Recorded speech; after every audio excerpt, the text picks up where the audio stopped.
அஸ்ஸலாமு அலைக்கும் வரஹ்மத்துல்லாஹி தஆலா வபரகாத்துஹு. நஹ்மதுஹு வ நுஸல்லி அலா ரசூலிஹில் கரீம். அளவற்ற அருளாளன் நிகரற்ற அன்பாளன் அல்லாஹுவின் திருப்பெயர் கொண்டு ஆரம்பம் செய்கிறேன். ஸலவாத்தும் ஸலாமும் சத்திய திருத்தூதர் ஸல்லல்லாஹு அலைஹி வஸல்லம் அவர்கள் மீதும், அவர்களை அப்பழுக்கற்ற முறையில் பின்பற்றிய நல்லவர்கள் என்னும் நம்மவர்கள் அனைவர் மீதும் உண்டாகட்டுமாக. பெரியார்களே, அல்லாஹுவின் நல்லடியார்களே, அருமை தாய்மார்களே, புனிதமிக்க ரமலான் மாதத்தினுடைய 7வது ஷஹருடைய இரவிலே நாம் அமர்ந்திருக்கிறோம்.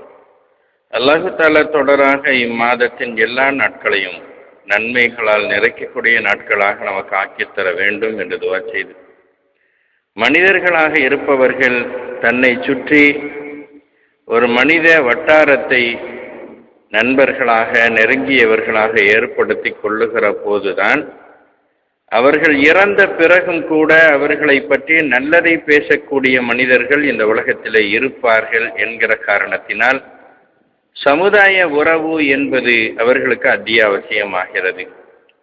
அந்த சமுதாயத்திலே முதலாவதாக தன்னை நம்பி வந்திருக்கிற உறவுகளை அவர்கள் மதிக்க கற்றுக்கொண்டால்தான் பிற உறவுகள் அவர்களை மதிக்க கற்றுக்கொள்ளும் என்கிற காரணத்தினாலேயே ஒரு கணவன் மனைவியை மதிக்க வேண்டும், ஒரு மனைவி கணவனை மதிக்க வேண்டும் என்பதை நாம் கொஞ்சம் விளக்கமாக சொன்னோம். இதற்கு அடுத்ததாக மனிதர்களாக பிறந்தவர்கள் அத்தனை பேருமே, அவர்கள் ஆணாக இருந்தாலும் பெண்ணாக இருந்தாலும், பிறந்ததிலிருந்தே மதிக்க வேண்டிய உறவு என்பது பெற்றோர்களுடைய உறவு. நம்மை பெற்றெடுத்தவர்களை நாம் எப்படி பேணி பாதுகாக்கிறோமோ அது மாதிரித்தான் நம்முடைய பிள்ளைகள் நம்மை பாதுகாப்பார்கள். எப்போது பெற்றோர்களை நாம் கைவிட்டு விடுகிறோமோ அப்போது அதை பார்த்து கொண்டே இருக்கிற நம்முடைய பிள்ளைகள் நிச்சயமாக அதற்கு பலி எடுப்பார்கள் என்பதை உலகத்தினுடைய பல்வேறு சம்பவங்களை பார்த்து நாம் தெரிந்து கொள்கிறோம். கணவன் மனைவியை பேண வேண்டும், மனைவி கணவனை பேண வேண்டும் என்று எதற்காக நாம் தொடக்கத்திலே கணவன் மனைவி உறவுகளை பேசிக் கொண்டிருக்கிறோம் என்றால், அவர்கள்தான் பெற்றோர்களாக ஆகப் போகிறவர்கள். முதலாவதாக அதற்கான தகுதி அவர்களுக்கு இருக்க வேண்டும். ஒரு தாய் என்பது வெறுமனே பிள்ளையை பெற்றெடுப்பவளுக்கு பெயர் தாய் அல்ல, மிருகமும் பிள்ளையை பெற்றெடுக்கிறது. எனவே மிருகத்திற்கும் மனிதனுக்கும் என்ன வித்தியாசம் என்று வருகிற போது, மிருகம் என்பது பிறந்த உடனேயே தாயை விட்டு பிரிந்தாலும் அது முழுமையான பிள்ளையாகவே வளரும். ஆனால் மனிதன் அப்படியல்ல. பிறந்த உடனேயே தாயை விட்டு பிரிந்தாலும் சரி, அல்லது கொஞ்ச காலம் கழிந்து தாயை அல்லது தந்தையை பிரிந்தாலும் சரி, அனாதை என்று சொல்லக்கூடிய ஒரு வார்த்தை மனித இனத்திற்கு மாத்திரமே இருக்கிறது. விலங்குகளை யாராவது இது அனாதையான விலங்கு என்று சொன்னால் நாம் சிரிப்போம். ஏனென்றால் அனாதை என்கிற வார்த்தை விலங்குகளில் கிடையாது. பிறந்த அடுத்த வினாடியிலேயே எழுந்து ஓட ஆரம்பித்து விடுகிற ஆற்றல் மிருகங்களுக்கு இருக்கிறது. எல்லா மிருகங்களுக்குமே அல்லாஹு தஆலா அப்படிப்பட்ட ஒரு தைரியத்தை கொடுத்திருக்கிறான். ஆனால் மனிதர்களுக்கு மாத்திரம்தான் பிறந்த உடனேயே பிணமாக கிடப்பார்கள், எந்த அசைவும் இருக்காது. அதற்கு பிறகு அவர்களை அழ வைப்பதற்கே மருத்துவர்கள் முயற்சி செய்வார்கள். முதலாவதாக அது அழ ஆரம்பிப்பதிலிருந்து கொஞ்சம் கொஞ்சமாக அது மெருகேற்றப்படுகிறது. தாய்ப்பால் மட்டும் குடித்து கொண்டு இருக்கிற காலத்திலே அதற்கு யாரையும் தெரியாது, எந்த வார்த்தையும் தெரியாது, வாய் திறந்து பேசத் தெரியாது. அதற்கு பிறகுதான் 2 வருடங்களிலே அது பேசவே கற்றுக்கொள்ளுகிறது. எனவேதான் மனிதன் என்கிறவன் தான் பண்படுத்தப்பட வேண்டியவன் என்கிற காரணத்தினாலேயே பெற்றோர்களின் பங்கு அங்கே முக்கியமாகிறது. பிறந்து முதல் 3 வருடங்கள் எந்த பிள்ளையுமே பெற்றோரால் கவனிக்கப்படாமல் இருப்பதில்லை. அந்த பெற்றோர்கள் எவ்வளவு மோசமானவர்களாக இருந்தாலும் சரியே. அதனால்தான் அல்லாஹ் தஆலா பிள்ளைகளுக்கு சொல்லும் போது சொல்லுவான், ரப்பிர்ஹம்ஹுமா கமா ரப்பயானி சகீரா. பிள்ளைகளே, நீங்கள் அல்லாஹ்விடத்திலே துஆ செய்யுங்கள், யா அல்லாஹ், என்னுடைய பெற்றோர்களுக்கு நீ கருணை செய்வாயாக. சின்ன வயதிலே நான் அறியாத பருவத்திலே அவர்கள் என் மீது கருணை செய்ததற்காக வேண்டி என்று துவா செய்ய சொல்லுகிறான். என்னை வளர்த்ததற்காக, என்னை படிக்க வைத்ததற்காக, எனக்கு சொத்து கொடுத்ததற்காக, எனக்கு சரியான மனைவியை அமைத்து கொடுத்ததற்காக, அல்லது கணவனை அமைத்து கொடுத்ததற்காக என்றெல்லாம் அல்லாஹ் துவா செய்ய சொல்லவில்லை. மாற்றமாக பிறந்து முதல் 3 வருடங்கள் நான் ஒன்றும் தெரியாமல் இருந்தேனே, அந்த நேரத்தில் என்னை பண்படுத்தி என்னையும் ஒரு பிள்ளையாக மதித்து நானும் இந்த உலகத்திலே நிலைத்து நிற்க வேண்டும் என்று பாடுபட்டார்களே, அந்த தன்மைக்காக அவர்களை நீ சொர்க்கத்திலே சின்ன பிள்ளையாகவே வச்சிரு என்று துவா செய்ய சொன்னான். எனவே பெற்றோர்களாக ஆவதற்கு ஒரு தகுதி வர வேண்டும். அந்த தகுதியை கணவன் மனைவி வளர்த்து கொள்ள வேண்டும் என்பதற்காகவே முதலாவதாக கணவன் மனைவியை பற்றி நாம் அதிகமாக பேசியிருக்கிறோம்.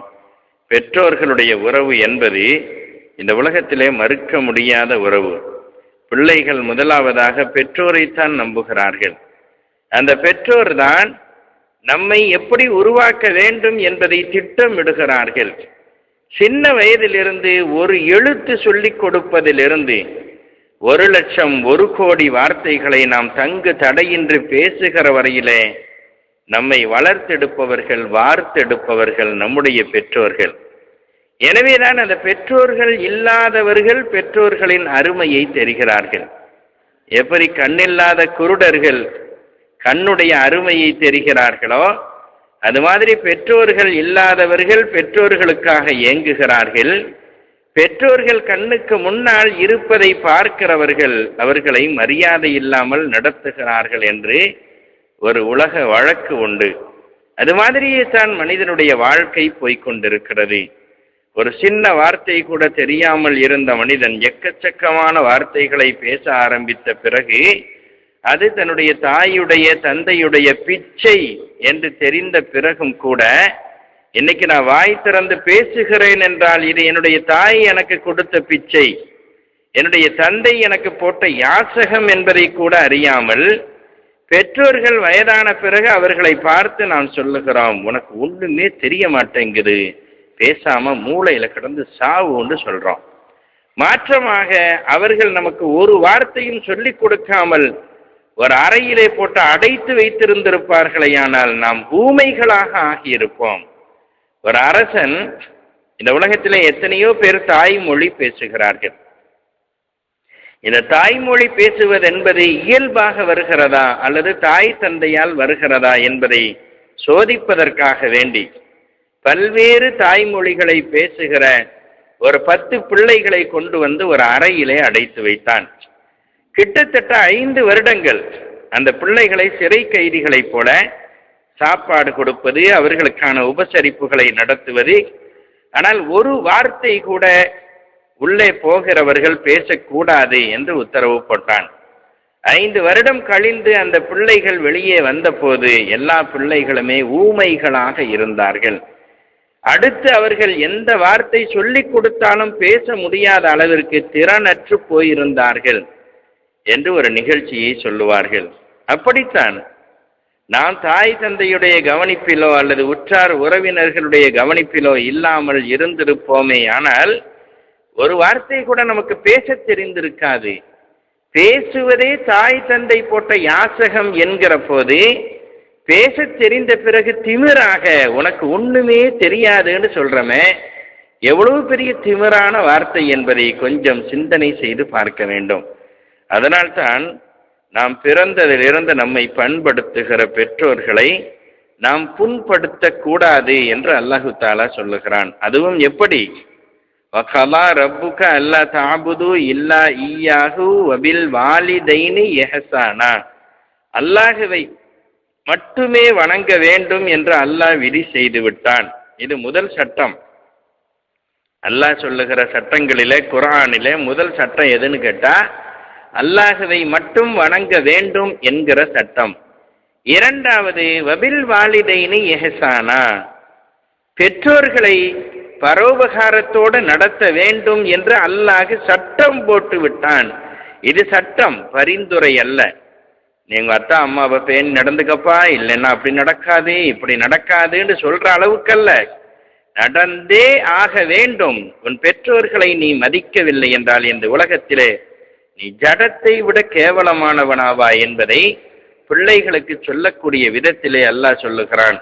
அல்லாஹுவை வணங்க வேண்டும் என்று அல்லாஹ் கட்டளையிட்டு விட்டான், பெற்றோர்களை பேண வேண்டும் என்று அல்லாஹ் கட்டளையிட்டு விட்டான் என்று சொல்லி காட்டுகிறான். ஏனென்றால் பெற்றோர்களை பேணாதவர்கள் உண்மையிலேயே இந்த உலகத்திலே வாழத் தெரியாதவர்கள் என்ற அர்த்தம். அந்த பெற்றோர்களால் தான் மனிதன் பண்படுத்தப்படுகிறான். நாம் ஏற்கனவே பல முறை சொல்லி இருக்கிறோம், பிள்ளைகளாக பிறந்துவிட்ட மிருக பிள்ளைகள் இருக்கிறார்கள் இல்லையா, சில வேளைகளிலே அந்த மிருக பிள்ளைகள் தாய் தகப்பனுக்கு பயந்தே ஓடுவார்களாம். காண்டா மிருகம் என்கிற ஒரு மிருகம் இருக்கிறது.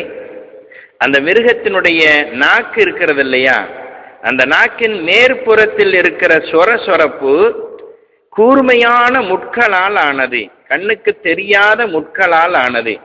அது இரையை கடித்து மென்று சாப்பிடுவதற்காக அல்லாஹ் அமைத்திருக்கிற இயற்கையான அமைப்பு. அது சாதாரணமாக அது குழந்தை ஈன்ற உடனேயே, காண்டா மிருகம் தன்னுடைய குட்டிகளை போட்ட உடனேயே அந்த குட்டிகளுக்கு அல்லாஹ் ஆற்றலை கொடுக்கிறான், எழுந்து ஓடு என்று அதற்கு உத்தரவு பிறப்பிக்கிறான். எனவே காண்டாமிருக குட்டி போட்ட உடனேயே எக்கச்சக்கமான காண்டாமிருக குட்டிகள் எல்லாம் எழுந்து ஓட ஆரம்பித்து விடுமாம். தாய் அதை விரட்டி கொண்டு செல்லும், ஆனால் அதற்கு அகப்படாமல் கொஞ்ச தூரம் போய் நின்று ஆசுவாசப்படுத்தி கொண்டு அதற்கு பிறகு தாயிடத்திலே வருகிறது. ஏனென்றால் பிறந்த உடனே அந்த குட்டியினுடைய உடல் ரொம்ப மென்மையாக சூரிய ஒளி படாத அளவிற்கு மிக சாஃப்டாக இருக்கும். அந்த நேரத்திலே அந்த நாக்கினால் ஆசையாக அந்த தாய் தடவி கொடுக்குமேயானால் தோல் உரிந்து நாக்கோடு வந்துவிடும். எனவே அல்லாஹ் தஆலா பிறந்த உடனேயே காண்டாமிருக குட்டிக்கு உத்தரவு போடுகிறான், எந்திரிச்சு ஓடு, கொஞ்ச தூரம் போய் வெயிலிலே உன்னுடைய உடம்பை காய வைத்து கொண்டு உடம்பு கொஞ்சம் தடிமனாக ஆன உடனே உன் தாயிடத்திலே வா, அதற்கு பிறகு அதை தடவினாலும் உனக்கு ஒன்றும் ஆகாது என்கிற அறிவை பிறந்த உடனே கொடுத்திருக்கிறான். ஒரு மிருகத்திற்கு கொடுத்த அறிவை பிள்ளைக்கு ஏன் கொடுக்கவில்லை? உன்னுடைய தாய் இரக்கமானவள், அப்படி எல்லாம் செய்வதற்குரிய தகுதியை அவளுக்கு நான் கொடுக்கவில்லை. உன்னுடைய தந்தை மிக மிக அன்பானவர், உன்னை ஒன்றுமே செய்ய மாட்டார். எனவே நீ பிறந்ததிலிருந்து குறிப்பிட்ட காலம் வரையிலே தாயை தந்தையை அண்டி நடக்கக்கூடியவனாகவே இருக்கிறாய் என்பதனால்தான் மனித பிள்ளைக்கு அந்த விதமான எந்த பாதுகாப்பு ஏற்பாடுகளையும் அல்லாஹ் செய்யவில்லை. பெற்றோர்கள் என்பவர்கள் உன்னதமானவர்கள், இருக்கிற வரையிலே அவர்களுடைய மரியாதை நமக்கு தெரிவதில்லை. ஆனால் அவர்கள் இறந்த பிறகு எத்தனையோ பேர்கள் பெற்றோரின் மரியாதை தெரிந்து தனிமையிலே உட்கார்ந்து அழக்கூடியவர்களாக இருப்பதை இன்றைக்கும் நாம் பார்க்க முடிகிறது. வேடிக்கையாக சொல்லுவார்கள், 40 வயது வரையிலே மனிதன் மனிதனாகவே இருப்பதில்லை, 40 வயசுக்கு பிறகுதான் மனுஷனுக்கு அறிவே வருது. கேட்டா சொல்லிக்கிறான், 30 வயசிலே அவர் கம்ப்யூட்டர் இன்ஜினியராக இருக்கிறார், 30 வயதிலே அவர் இந்த மாவட்டத்தையே ஆளக்கூடிய கலெக்டராக இருக்கிறார். எவ்வளவு பெரிய குடுமியாக இருந்தாலும் சரியே, அவனுக்கு அறிவில்லை என்பதுதான் உண்மை என்பதை உளவியலாளர்கள் சொல்லி காட்டுவார்கள். ஏனென்றால் 10 வயசு வரைக்கும் ஒரு அத்தா தான் ஒரு பிள்ளையினுடைய ஹீரோவாக இருக்கிறான். எனவே 10 வயசு வரைக்கும் எல்லார்ட்டையும் சொல்றான், எங்க அத்தா அப்படி சொன்னாங்க, எங்க அத்தா இப்படி சொன்னாங்கன்னு எல்லார்கிட்டையும் சொல்லிக்கிட்டு தெரியுறான். 10 வயசுக்கு பிறகு 20 வயசு வரையிலே அவனுக்கான நண்பர்கள் கிடைக்கிறார்கள்.